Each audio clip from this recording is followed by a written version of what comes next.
नमस्कार दोस्तों, मैं सुनील कुमार आपका फिर से स्वागत करता हूं आपके अपने चैनल क्या ऐसा होता है में। दोस्तों, आज मैं जो आपको जानकारी देने जा रहा हूं वो जानकारी आप सबके लिए इतनी महत्वपूर्ण है कि ये मान लो कि ये जानकारी आपकी पूजा को सफल और निष्फल करती है। क्योंकि जो जानकारी है ना, वो जानकारी जब आप मेरा पूरा वीडियो देखेंगे तब उस गेम को समझेंगे। क्योंकि जब भी कोई इंसान अगर पितृदोष और काल सर्प दोष पूजा की अगर सोचता है कि मुझे इससे निवारण कैसे मिलेगा, तो सबसे पहले उनके दिमाग में त्र्यंबकेश्वर और महाकालेश्वर की बात याद आती है। क्योंकि ये दो जगह ऐसी हैं जहां पर इन दोषों से पूर्णतः मुक्ति मिलती है। अब दोस्तों, अगर मैं त्र्यंबकेश्वर की बात करता हूं तो त्र्यंबकेश्वर के बारे में पहले ही आप लोगों को बता चुका हूं कि त्र्यंबकेश्वर में जो पूजा करानी चाहिए, जो वहां के वरदानी पंडित जी हैं, जिन्हें या फिर संघ के सदस्य हैं या फिर जिन्हें हम ताम्रपत्रधारी पंडित जी बोलते हैं, अगर वो आपकी पूजा कराते हैं तो आपकी पूजा पूरी तरह से सफल होती है। अब दोस्तों देखो, बात समझने का प्रयास करना कि देखो क्या चीज चल रही है। अब ताम्रपत्रधारी पंडित जी की मैं बात करता हूं। आजकल इंटरनेट के माध्यम से न जाने कितने लोग इन सब चक्करों में फंसे पड़े हैं। समझना, बात को समझना कि देखो कैसे लोग फंसते हैं। जो लोग बहुत ज्यादा, या तो ये मान लो कि बहुत ज्यादा समझदार बनते हैं, या फिर ये मान लो कि भाई वो ये सोचते हैं कि मैं डायरेक्ट पंडित जी से बात कर लेता हूं, उनसे पूजा करा लेता हूं।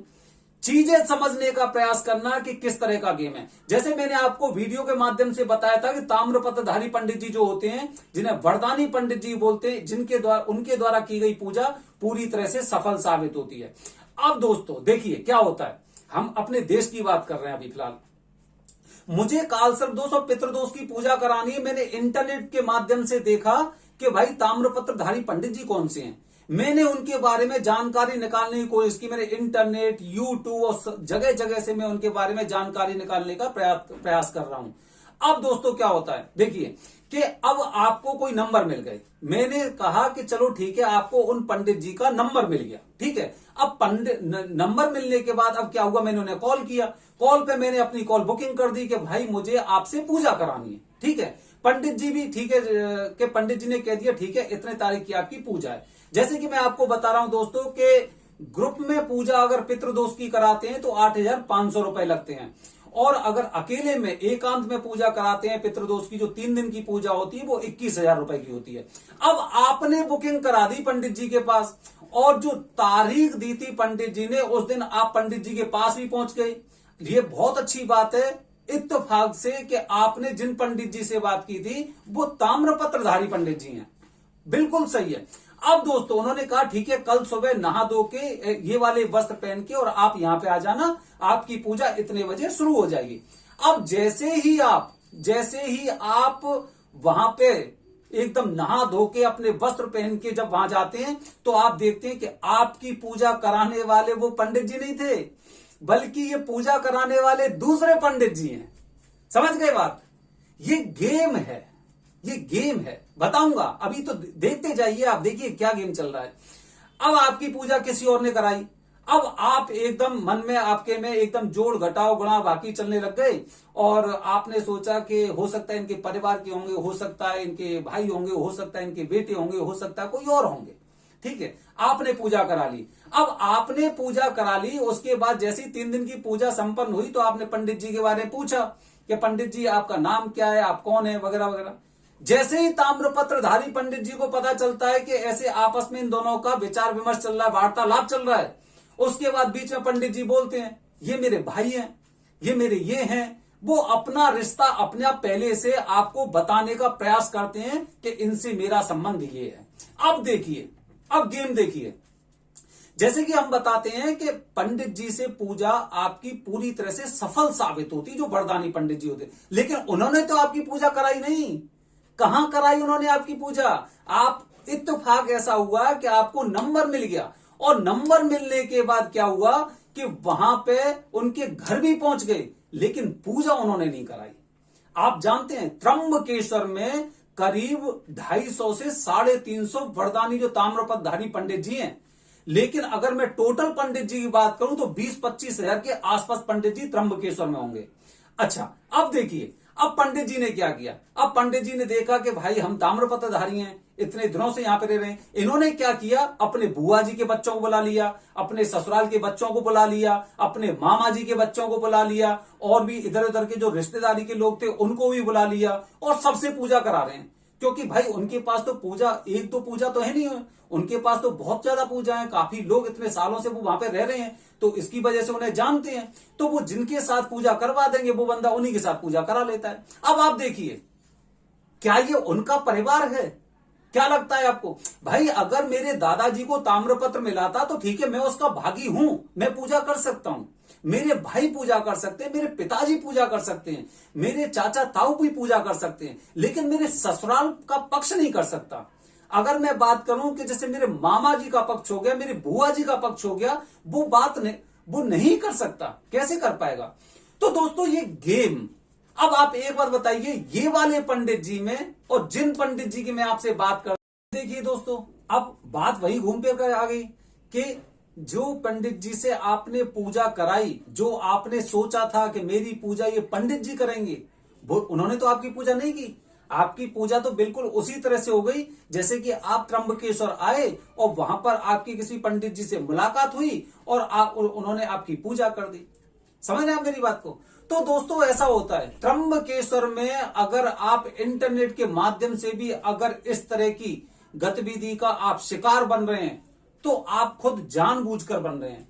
या तो आप उन पंडित जी को पर्सनली जानते हो, या आपके नेटवर्क में कोई ऐसे लोग हों जिन्होंने उन पंडित जी से पूजा कराई हो, जो ताम्रपत्रधारी पंडित जी हैं, तभी दोस्तों आपको उनके पास जाना चाहिए। मैं अपने वीडियो के माध्यम से बार बार आप लोगों को यही जानकारी देता हूं। देखिए, मेरे साथ मैंने जिन लोगों को वहां पे पूजा करने के लिए भेजा अभी तक, वो पंडित जी ये मान लो कि वो खुद पूजा कराते हैं। वो नहीं कराएंगे, उनके भाई कराते हैं, जो एकदम खास भाई होते हैं, जो मैं बता रहा हूं, या फिर उनके बच्चे कराएंगे। इसके अलावा ये नहीं कि भाई वो चाचा के लड़के ने करा दी, मामा के लड़के ने करा दी, ताऊ के लड़के ने करा दी, साले ने करा दी, उसके लड़के ने करा दी। कोई मतलब नहीं बनता है। इसका मतलब तो ये हो गया कि कहीं ना कहीं वो लिंक बन के ना पूरा हिंदुस्तानी ताम्रपत्रधारी बन जाएगा। अब तो वहां पे त्र्यंबकेश्वर में जाके आप किसी से भी पूजा करवाइए। तो इस तरह से हम इंटरनेट के माध्यम से और इस तरह की चीजों के शिकार बन जाते हैं।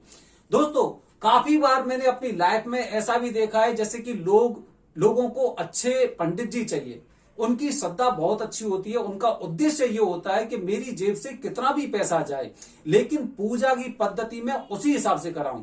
हालांकि जो पंडित जी होते हैं उनकी दक्षिणा भी ऐसा नहीं कि सब लोगों के लिए अलग अलग होती है। वो जैसे मैं पहले ही बता चुका हूं, हर प्रकार के पंडित जी होते हैं वहां पे। आपकी पूजा वो 2000-3000 में भी कर देते हैं और आपकी पूजा वो 1-1 लाख, 1.25 लाख रुपए में भी पूजा करते हैं। तो वो निर्भर भी करता है कि आपको किस तरह की पूजा चाहिए। अब अगर ताम्रपत्रधारी पंडित जी खुद पूजा कर रहे हैं, अब आप एक चीज और सोचिए। चलो अभी एक आगे की चीज और सोचते हैं।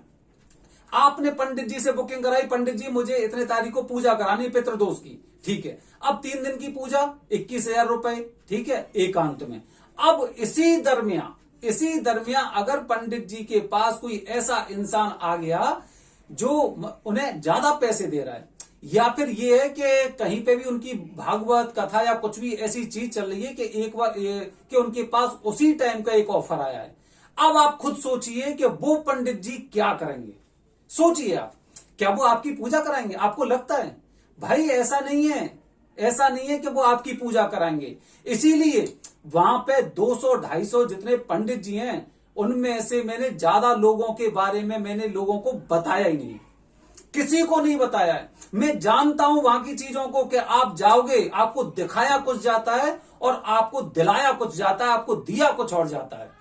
ये चीजें हम लोगों को बड़े एकदम तरीके से समझनी चाहिए, बहुत अच्छी तरह से समझनी चाहिए। जब भी लोग वहां पे पूजा कराने जाते हैं तो उनकी पूजा वो पंडित जी खुद ना करके वो किसी ऐसे इंसान से पूजा करा देते हैं जिनसे हो सकता है उनका कोई रिलेशन हो सकता है कोई भी उनसे रिलेशन ना हो, क्योंकि उन्हें और भी काफी चीजें देखनी पड़ती हैं। इसीलिए बहुत कम पंडित जी वहां पे ऐसे हैं ताम्रपत्रधारी जो आपकी पूजा को एक उसी समय में करेंगे। अगर आपकी बुकिंग कंफर्म हुई है उनके साथ तो वो सारी चीजें छोड़ देंगे, लेकिन आपकी पूजा करेंगे, क्योंकि पैसा उनके लिए कोई मायने नहीं रखता है। उन्होंने मुंह खोला था, उन्होंने बोला था मेरी दक्षिणा इतनी होती है, और आप उनके लिए उतनी ही दक्षिणा दे रहे हैं।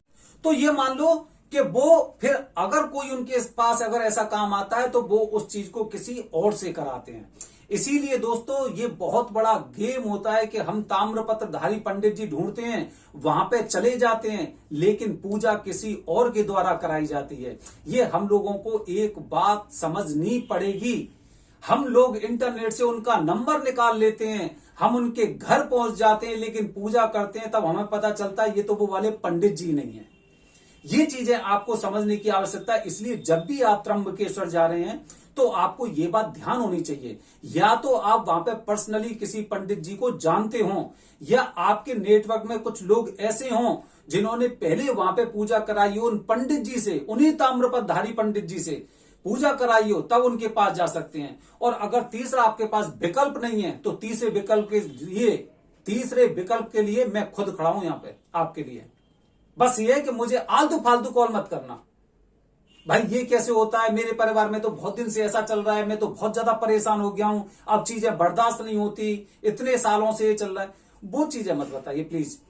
आपको नंबर चाहिए, आपको डेट चाहिए, मैं डेट देता हूं, आपको नंबर चाहिए, मैं नंबर देता हूं, लेकिन ऐसी बातें नहीं क्योंकि जो बातें जो चीजें आपके साथ हो रही वो ठीक है, अच्छी बात है। मैं यहां पे आपके दुखड़े सुन के मैं क्या करूंगा, आप खुद बताइए।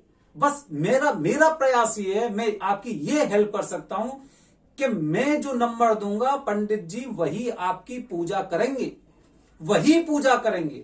और एक चीज और बता रहा हूं मैं आपको कि अगर आपको फल नहीं मिलता है ना तो दूसरी पूजा मेरी तरफ से, ये मेरा दावा है।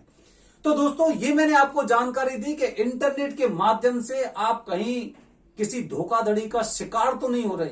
आपने सोचा है ताम्रपत्रधारी पंडित जी मेरी पूजा करेंगे, लेकिन उन्होंने पूजा नहीं की, पूजा करवाई, और फिर आपको वो खुश भी कर देंगे। आप निश्चिंत रहिए, बने रहिए हमारे साथ दोस्तों। आगे फिर मैं कुछ जानकारी अलग से लेके आऊंगा।